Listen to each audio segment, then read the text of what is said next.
Hello, my name is Nicola McDonough and I'd like to tell you a little bit about my debut novel Echoes from the Lost Ones, published by Fable Press. It's a young adult dystopian sci-fi adventure. It is set in Scotland 300 years in the future. Oceans have risen, land is in short supply and food is hard to come by. Famine, disease and plague have wiped out most human and animal life. And in not-so-great Albion, city dweller Adara harbours a dark secret. She has a unique talent.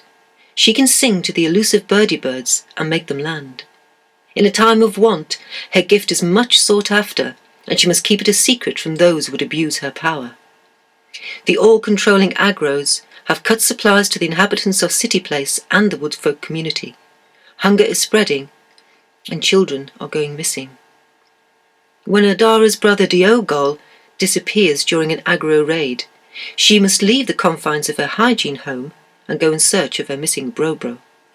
Adara's journey takes her through the ravaged terrain of not-so-great Albion, where she must defend herself against hormone-fueled Nurly men, ravenous wolfies and murderous agros. Adara encounters many unusual people, from the serene and gentle ladies to the dreaded mask-wearing wolfie-taming clonies. Yet amongst these misfits and outcasts, Adara finds friends and allies who help her to unearth dark secrets and realise her true potential when she is put to the test during her stay at the monastery in the clouds, where she must use all her skill and power to save herself and those she loves from being slaughtered by agro spies. I decided when I was writing the book that I would use a slang-based narrative to give a feel of the future, because I believe that in the future people would speak differently from the way they do now. So I'll give you a little taste. I'll read a little bit from the beginning.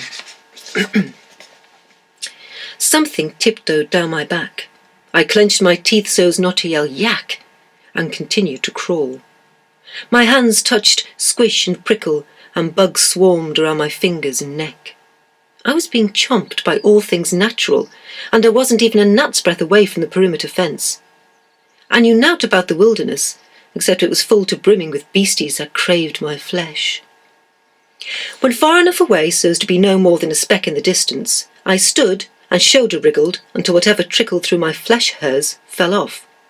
I looked to the sky, and with the sun on my right, headed north into the thick herbage, legs heavy from the vegetation that clung to my shins and ankles. My thoughts turned to the soothers in my backpack, and I appeared into the gloom in search of somewhere to rest. An unruly hair-shambles of a plant, high enough for me to squat behind, became my hideout, whilst I rummaged through my synth bag and took out a bar of Sterichoc and Kill Pain Pill. So that's just a taster. Thank you very much for listening.